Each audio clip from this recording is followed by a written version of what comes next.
It's combine week and a lot is happening. Some things are important, some things aren't so important, but either way, we are here to tell you what to look out for this week. On today's show, Jeff Bell and I, we are going to talk about all the players who have the most and the least to gain at this week's combine in Indianapolis and the players specifically that you should be keeping an eye on.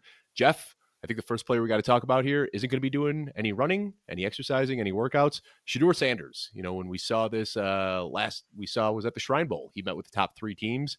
Haven't really heard or seen much of anything since. So tell me what's going on with Shedeur Sanders during this draft process. Well, I think the easy takeaway from that Shrine Bowl meeting is that he got a promise. Heard what he wanted to hear, one of those top three teams. I know if you flash back to I believe it was his last game at Colorado, he wore Giants themed cleats. And I know that there were a lot of visits that the Giants made to Colorado. I just dropped my first mock draft today, and I have him going to the Giants in that mock draft. And maybe that's the takeaway on that. I think in general, when you look at the combine, we're coming into this looking at players that have a lot to gain or a lot to lose.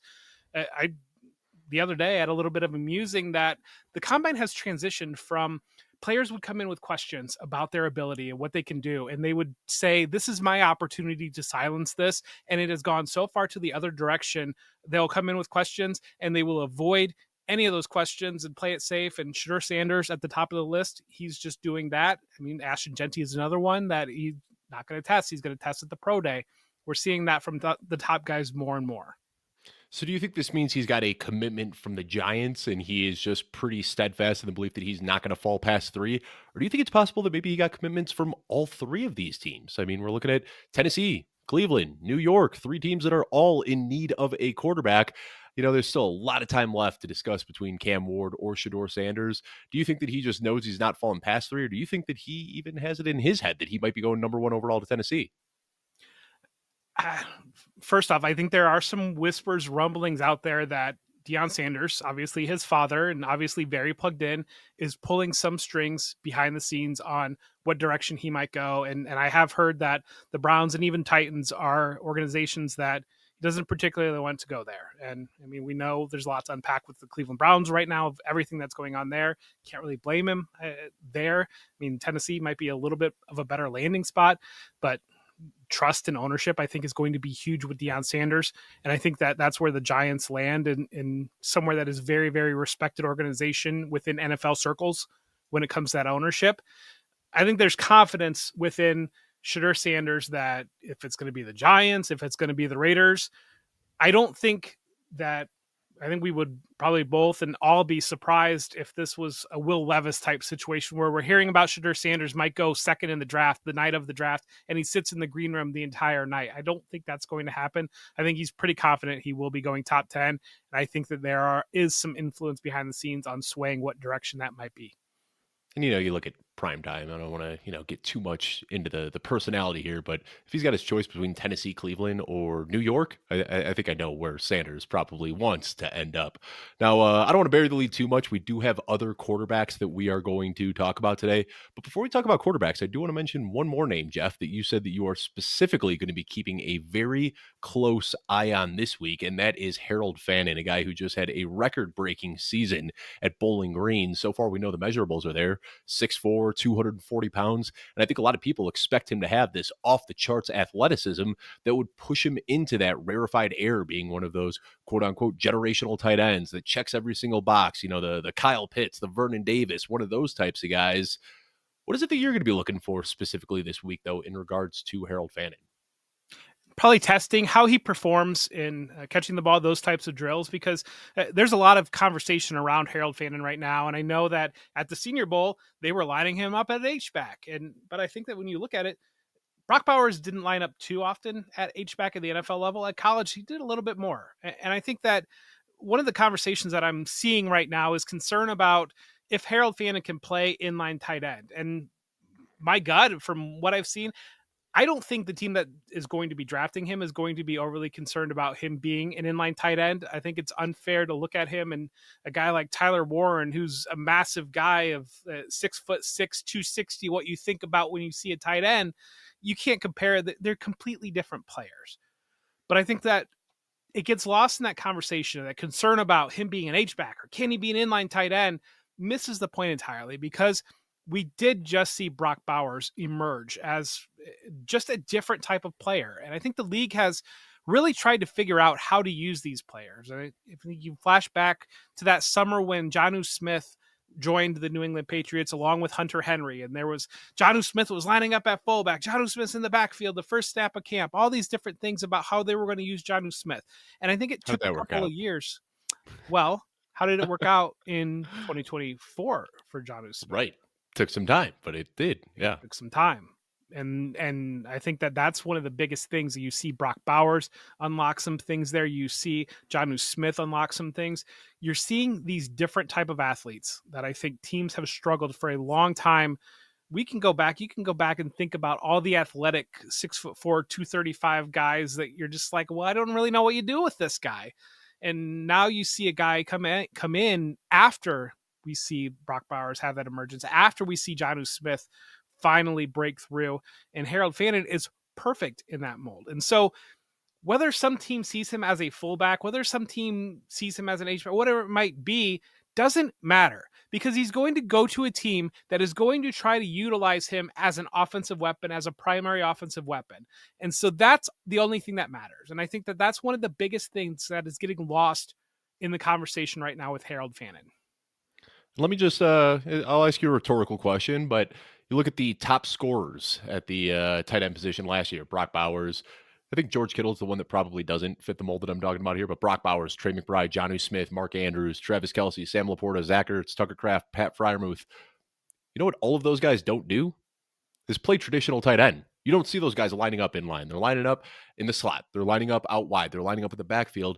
And I think that questions about Harold Fannin's inability to play inline tight end, that isn't a detriment to his ability to score fantasy points. Like you said, he's going to be an offensive weapon. They're going to find creative ways to get him the ball. So if he can't play inline tight end, that's not necessarily a bad thing. There's really only one guy over the last decade who has consistently scored fantasy points playing a traditional inline tight end role, and that's George Kittle, who is a one-of-one player. So technically, what we want with these incoming guys is that they can be creative and they can get used a little bit more creatively.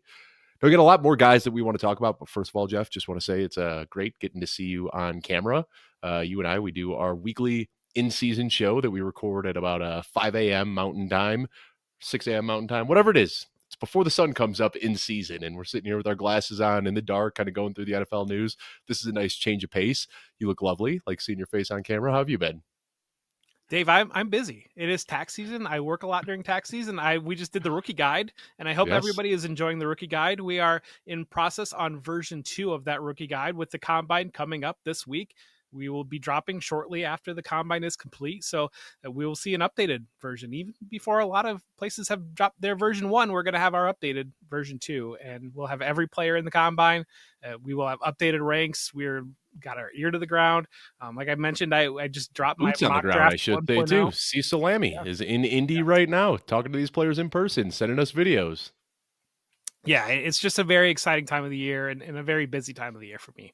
How are you, Like Dave? you said, I'm doing great too. Yeah, busy time for sure. And like you said, you're busy, I'm busy. So let's just get back to the show and keep talking here. I did talk about another quarterback that I wanted to mention here, and this one, Jeff. We both threw some names out that we were interested in talking about. Tyler Show is a guy that you wanted to talk about, and you look at what he did in 2024. He was one of the best quarterbacks in college football last year, but he should be 7 years in college. You'd expect him to be pretty good playing against college guys. He's got all the things you want to see, the prototypical size. He's got a big arm. He stands in the pocket. He's got some mobility here. But what is it specifically about the combine that you want to see, Jeff? Is it that he's rebounded from the injuries? He's got some durability concerns here, or is it just that you want to see the athleticism? What specifically are you going to be watching this week in regards to Tyler Show? It's going to be the athleticism. It's going to be him in throwing drills, him having velocity on the ball. He's a fascinating player because he was Justin Herbert's backup for 2 years at Oregon and was the heir apparent to Justin Herbert. And think about that. Of Justin Herbert is not like in the young anymore. He's graduated out of these young, exciting quarterbacks to the point where he's like a mid-career vet almost at this point. And he was the backup for 2 years and the heir apparent there. So that just tells you the story of Tyler So a little bit. I mean, playing Devi during that era, Tyler Show was a very, very popular Devy pick because we just saw Justin Herbert go top 10 out of Oregon. So the Yeah. big guy that's supposed to profile similar to Justin Herbert should also be on that radar. And then it just took him a while to get going. And so now it was surprising, but then it's also not surprising to see that way that he has popped up on draft radars, because it's all the things that generated that excitement, that made him that blue chip prospect, that made him that Devy pick coming to fruition, and him having a solid productive year, his 1 year in Louisville, kind of using that as a springboard to step into this where he can show off his physical traits. And I think that we talk a lot about in the show that we did with our good friend Jagger, we talk a lot about merging mindsets between looking at the dynasty side of Devy's side, college football side, fantasy side versus the draft side. Mhm. And I like to try to come to it from the draft side a little bit more than that side, because I think that you see what teams are looking for. And I think that the buzz around Tyler Show is a lot louder from what I've seen on the draft side than it has been kind of on that Devy college fantasy side. Well, that's because in, Devi Dynasty, we get so enamored by age and we see that Tyler Show is an older guy and that does potentially limit his ceiling. How much more development is there really left in a guy? Correct me if I'm wrong, Jeff, 25, 26. I forget his exact age off the top of my head, but a 7-year guy in college, he's been around the block for a little bit. And I think that's where the concern is. But you look at what he did in Louisville. He was a very good quarterback last year. And he's one of the guys that is pro ready, could fall to day 2, or probably more likely day 3, but has the skill right now that he can be an immediate backup, and that backup role could grow into something bigger if given the opportunity. So one of those guys that's getting forgotten right now, but I think you talked about it. You want to see the athleticism, because that's something that we didn't see a lot of at Louisville, but on the occasion that he would scramble, you couldn't help but notice that he's got some legs on him. So I'm with you as well. We'll be watching that closely. We talked about a couple quarterbacks here, talked about a tight end, but I think really what it comes down to on Combine Week is looking at the running backs. I think this is the position where they've got the most to gain, or I'm sorry, the most to lose, and also the most to gain if things go well. So I think the first guy we want to talk about here is Quinshon Judkins from your Ohio State. When I watch him, what I see is just a violent runner. I mean, he is looking for contact. We know he is a strong guy, but we didn't really get a chance to see him showcase that speed all that much. Travion Henderson was the guy that was coming in on third long, and he was the one getting looks in the passing game out in open space, where Quinshon Judkins was more of that hammer in between the tackles. So I think a lot of people are going to be watching Judkins to see what he can do. What is it for you specifically, Jeff? Is it going to be the shuttle 3-cone, or do you want to see the speed in the 40-yard dash, or just kind of all of it together and just want to see what that relative athletic score comes out to? It's going to be the 3-cone, that short area burst, that the ability, the agility. I think that's really underrated in Judkins. I mean, when you look at him, no player has been as affected by a big run in the national championship game than Quinshon Judkins, because he got run down from behind in that game against Notre Dame. And for a lot of people, that was their real first exposure to Quinshon Judkins. And they filed it away in their mind of, well, he's slow, he got ran down. Defensive backs are going to run down a lot of running backs, and that happens a lot. Even the NFL level, you just don't see these, especially the NFL level, you don't see these guys that break away and have these big runs. What Saquon Barkley does is elite. That's special. Like Jahmyr Gibbs, that's special stuff that they're able to do. That's not every single back in every backfield can break those types of runs. And so I think Judkins, the short area quickness, I think that's really underrated. I think that the ability to hit the corner, to get to the short corner, to be able to turn the corner, get upfield, get his pad squared, and to be able to deliver violence into a defensive back at the second level, third level, that's what he is able to do. And he is a more quick than fast player, but I think he's really kind of moved to being pretty underrated. And the way I just say, you said it right off the bat, but Quinshon Judkins is violence. Yeah. Yeah, that's how he plays. And I think that there's another player, another running back at the Combine this week that is going to garner a lot of buzz, Kaleb Johnson. And I think that people are going to be watching him closely for a lot of the same reasons as Quinshon Judkins. He was a stat compiler at Iowa. He really powered that offense there. But I think there's some concerns about his long speed, breaking off runs against colleges where you're outrunning a guy who's going to be working at State Farm next year is not the same as breaking a long run in the NFL where you're going to be getting chased down by these NFL quarterbacks.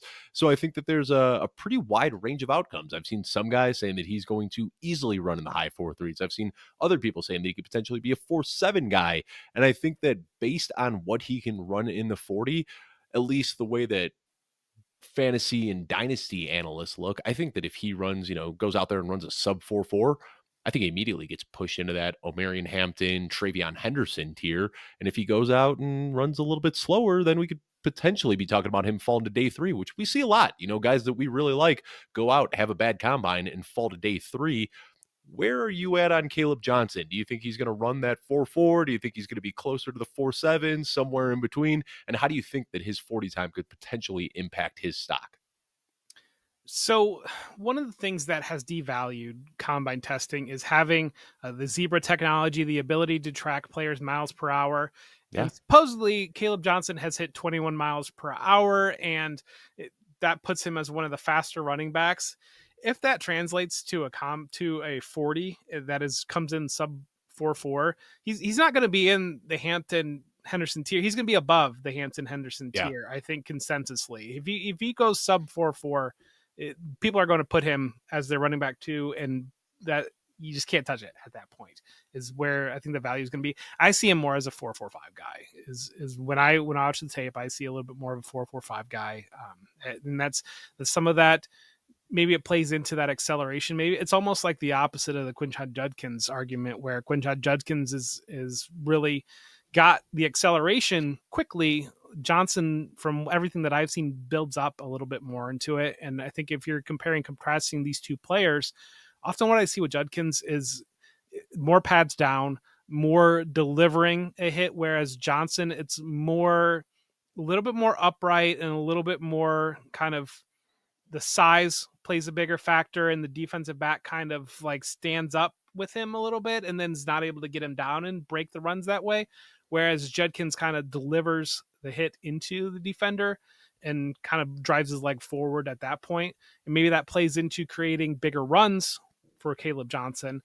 But I don't sustainability. I don't know if you can kind of count on that at the NFL level. Has always been my little bit of a hang up on Johnson. And I will say that upright running style is a little bit deceiving. Like a lot of times when you see Derrick Henry break off these long runs, it doesn't look like he's moving that fast until you actually look at his feet and how much ground he's covering with every single stride he's taking. And Kaleb Johnson does have a similar style when he gets out in the open field where he really can just let it go with long strides and standing straight upright. But I think it's kind of funny, I'm sure you talk about this on the show all the time, Jeff, but what schools are reporting and then what the actual 40 time is. Because if you look over the last few years, what they've reported out of Iowa is that he ran a 4.38, a 4.35, and a 4.31, getting a little bit faster every single year. But you look at NFL.com where they have the projected 40 time and they got him at 4.5 there. So we'll find out the long awaited answer to how fast is Kaleb Johnson this week. He is not going to run a 4.31. That's just laughable. I'm sorry. Let's talk about another guy, and this is a guy that I know you like quite a bit, Jeff. Jordan James, running back out of Oregon. I think that when you look at his feet and his quick twitch abilities, I think this guy is going to be way atop the list when it comes to his shuttle and 3-cone drills. I think he's got the speed to run a 4.3 potentially. When I watch this guy, I just see lightning in a bottle. I mean, I do have some concerns about his play style, but I don't think you could knock the athleticism at all. And when you said you wanted to talk about Jordan James, I imagine that's kind of where you're headed here, right? Is that you think he's going to be one of those standout stars this weekend that can really push himself up draft boards, or am I maybe misunderstanding why you want to talk about Jordan James? I'm a big Jordan James fan. I've been in the Jordan James fan club. I remember watching him last year with Oregon when he was shared a backfield with Bucky Irving, and there were multiple times where I kind of would watch the game and say to myself, are we sure that they're giving the right guy the feature role right now? Because James looks pretty fantastic when given opportunity. He took over this past year. He had really 1 year of the bell cow type status. And even then they kind of split carries and they had a lot of blowouts that tends to happen in college. To me, he's a player that I think he is being slept on a bit relative to, again, what you're hearing from the draft circles on coming out from that end. And he's a younger player. He's a third year Mhm. back. Some of these other backs are fourth and fifth year backs. I mean, you have to play that into consideration. He was a high end blue chip recruit. He was he was from Georgia. He was committed to Georgia. He decommitted when Dan Lanning went from Georgia to Oregon to be the head coach. He was really kind of one of those first big recruiting wins for Dan Lanning. So it tells you, you look at the history of guys that have been at Georgia very recently in that backfield. I mean, he's that level of a player. And I think right now you don't have a lot of runway of production. And so if it's somebody that does a lot of modeling based upon early production or a lot of taking over the field of the back share, he doesn't have that, but he was playing with Bucky Irving, and from what we've seen in Bucky Irving, that's probably, we can write that off and say that was okay, that he wasn't the lead bell cow back over Bucky Irving.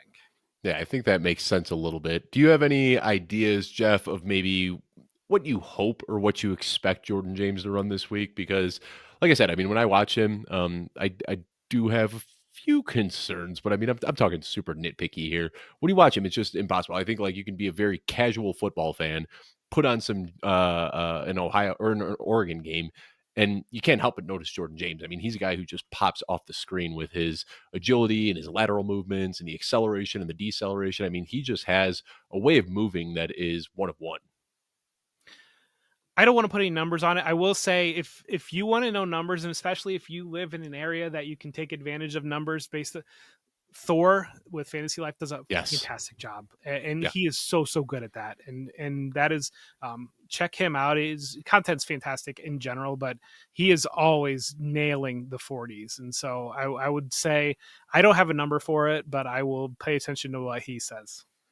All right. This next group we're going to talk about, we're not talking about one running back here. We're going to clump them all together because I think these guys have a lot of similar traits. Guys that are probably projected to be day three guys that could potentially move up the ranks with a good showing this week. And I think they all kind of have similar styles too. These guys are bruisers, guys that we know can break to tackles and play through contact, but there are some questions about the athleticism and the long speed. So I'm talking about Cam Scadaboo, Damian Martinez, and Taj Brooks. I want to lump all these guys together because some of these guys are probably fringe day three, maybe even potentially going undrafted guys. But if they can quell any concerns about their speed by coming out and running a good 40-yard dash, we could see these guys potentially move as high as maybe day two, Jeff. I don't know if I'm talking out of line here or not. Who do you want to talk about out of this group between Cam Scadaboo, Damian Martinez, and Taj Brooks? Who's the guy that you're going to be watching closest this week? Well, first off, to listeners and followers, Cam Scatabo.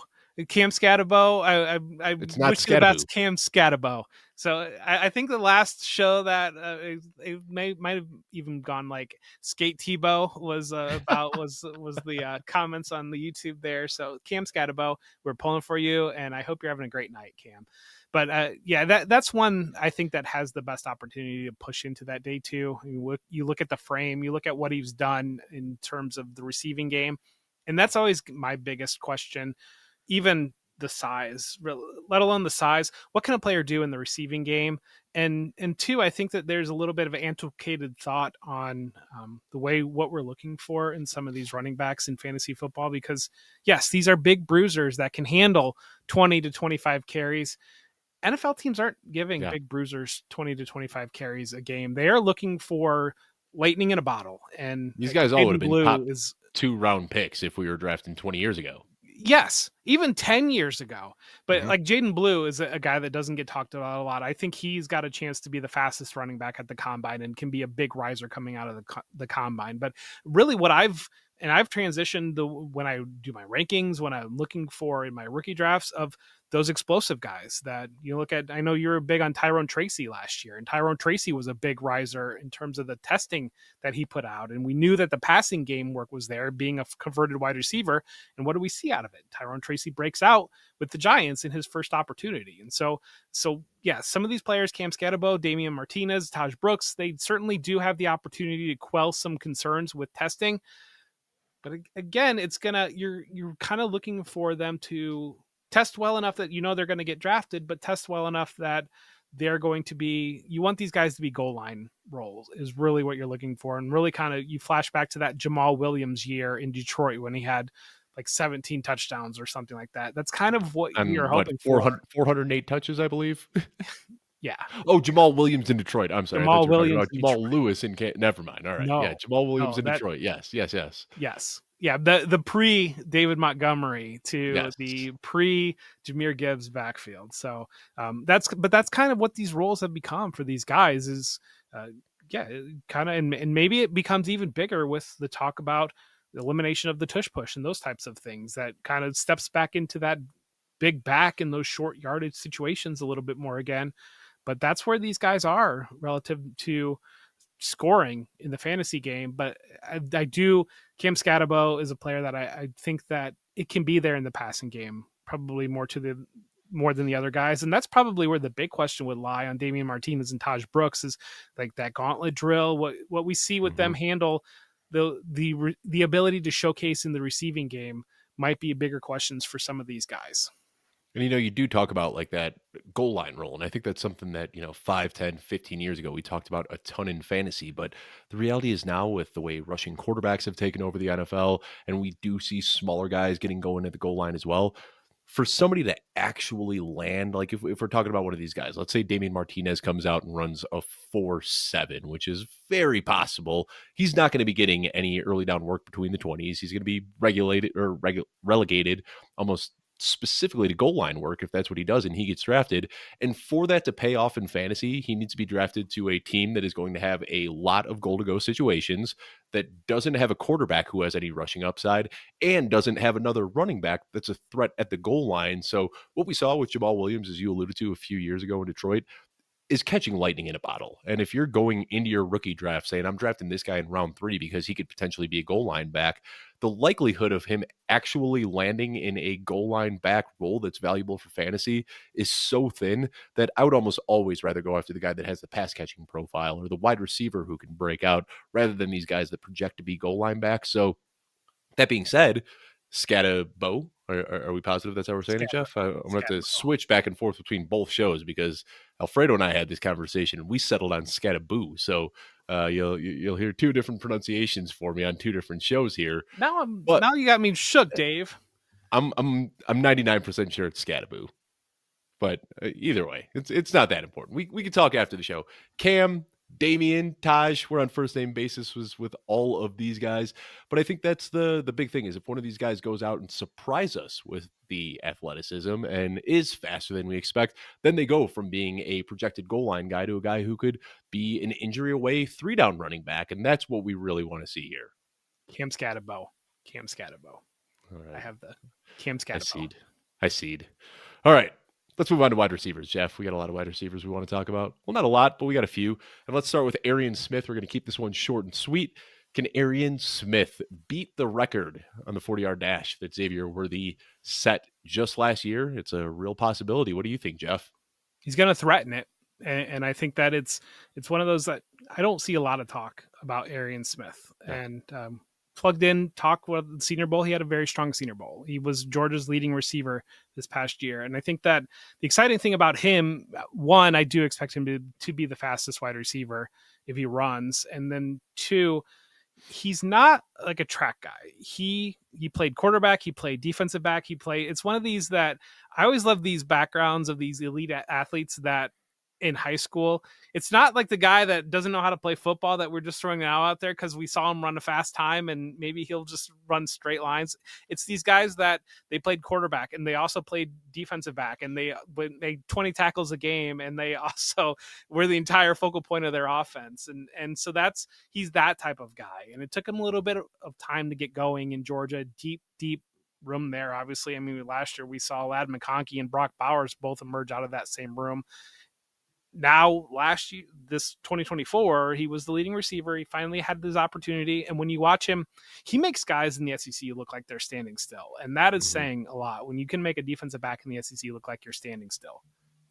Yeah, I'm not sure why he hasn't gotten more buzz, but he's one of those guys right now that I think a lot of people project to be a day three guy.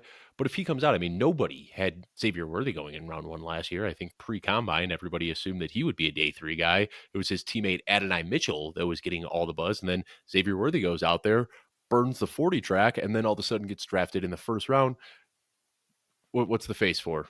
What's the face I'm for, pretty Jeff? sure you can go find Jeff Bell mock draft 1.0 from All right. pre-combine last year, and Kansas City Chiefs taking Xavier Worthy in the first round Well, of. way to go, Jeff. That's why we pay you the big bucks, and that's why we have you doing our early pre-combine mock drafts because you are plugged in and you are on top of it. But most people didn't expect Xavier Worthy to go that high. And then after the combine, it just became common thought that Xavier Worthy was going to be a first round wide receiver. Now, I think Cecil Lammey says it best. He says that the combine can kind of knock players up or down around. Is that kind of what you expect? So, I mean, best case scenario, if Arian Smith does come out here and run a 4.2 flat, how high do you think he can vault himself on draft day? If Arian Smith runs a 4.2 flat or threatening to that area, I think he's going to be a day two pick. Okay. You don't see guys that do that with his. He does have some levels of production from this past year at Georgia. It's not a complete zero. He's got some big moments in big games. I mean, I've got horror flashbacks to the college football playoff from a couple of years ago against Ohio State when he just roasted a defensive back, and to be able to pull up Georgia pulled a comeback from multiple touchdowns down to be able to win that game. He was a key part of that. And so when you see in Alabama in 2024, he had some big moments and coming back in the second half of that game. They fell a little bit short on that, but he's made big plays in big moments. And if he goes out there and runs a 4.2, I do think that he's going to go on day two. We got two more guys we want to talk about here. Jalen Royals has really been a darling since the Senior Bowl and Shrine Bowl week. He was a guy who showed a really good release package. I think a lot of people got really excited about him when you watch him on tape. You know, he's just a dynamic playmaker. You could see the athleticism there. So Royals is a guy that I want to watch a lot this weekend because he's already starting to get some round one buzz. And I think that a good weekend here could solidify it. Jeff, when you're looking at receivers, you know, so much ado is made about the 40-yard dash and the three cone drill and the shuttle and these things because we can put a number on it. But you and I have talked about this off air before. One of my favorite challenges is the gauntlet that they do. I think that's a great drill where you can see, like, can a player stay on his line and catch the ball and keep his feet moving without breaking his stride? And I think that's what I'm most excited to see Jalen Royals, because we see the explosive after the catch abilities. We see the release package. I want to see kind of what he looks like when he's on the run catching balls, and can he still maintain that dynamic athleticism while catching the ball? That's what I'll be watching closely. Is there anything specific on you that you will be watching in regards to Jalen Royals? Well, you talk about that gauntlet, and remember last year, Troy Franklin. I mean, I was wrong on Franklin. Troy Franklin was coming into at this time last year, kind of consensus across the industry as a top 5 wide receiver, as a player that, um, I mean, I had him a wide receiver 4. Some might have even flirted with wide receiver 3 and very early, and that was a Don't beat failing on my yourself up end. about that one too bad, Jeff. A lot of people did, so it's okay.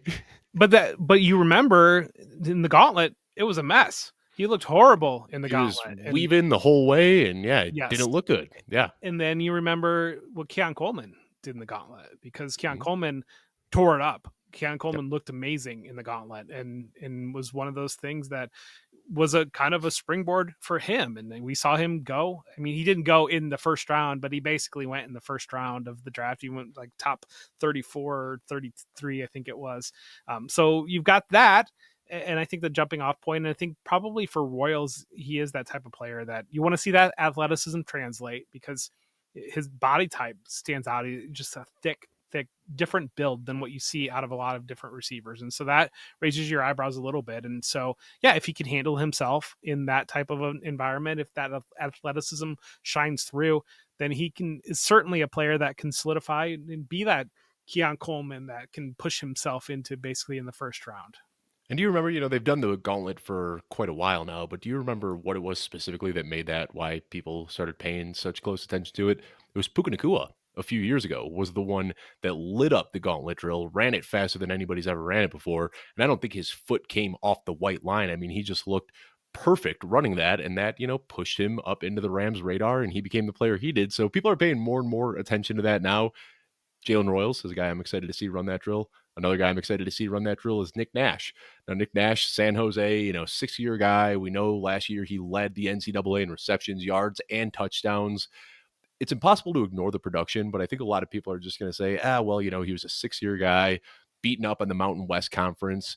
He probably doesn't have a lot to lose at the combine, but if he's one of those guys that can come out with good testing numbers, look good in the gauntlet, and have himself a good week, then I think we could see Nick Nash really, really move up on draft boards here. So he's a guy I'm going to be watching closely. What are your thoughts on Nick Nash, Jeff?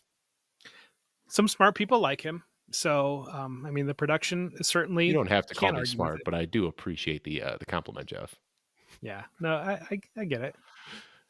You talk about it too. Arian Smith, a guy who was, playing other positions. I think that's what I like about Nick Nash best is that he is a former quarterback who's still kind of new to playing wide receiver. And you can tell he's a former quarterback because he knows exactly where to be. He just sits in those soft spots in the zones, always seems to be open. The athleticism, though, I think could be a bit of a problem. And if he comes out there and doesn't light up the athletic testing, I think we could see him slide pretty far. I'm not convinced the 6th-year player is new to anything, but that's just me.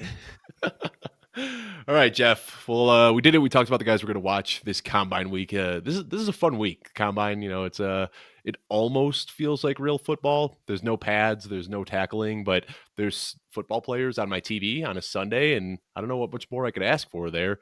Anything you want to say before we sign off here, Jeff? Jag, we love you. The show has to go on. We love you. We miss you, and we wish you the best. Absolutely. Love you, Jag. Best of luck. Take care. And Jeff and I will be back later this week with another episode as we are talking about our wide receiver rankings. We're going to go through position by position, talking about where we differ on some of our rankings, guys we like more than consensus, guys we like less than consensus. And we have about 2 months left until the NFL draft. So a lot to talk about here. I want to thank you for tuning in, and we will see you later this week.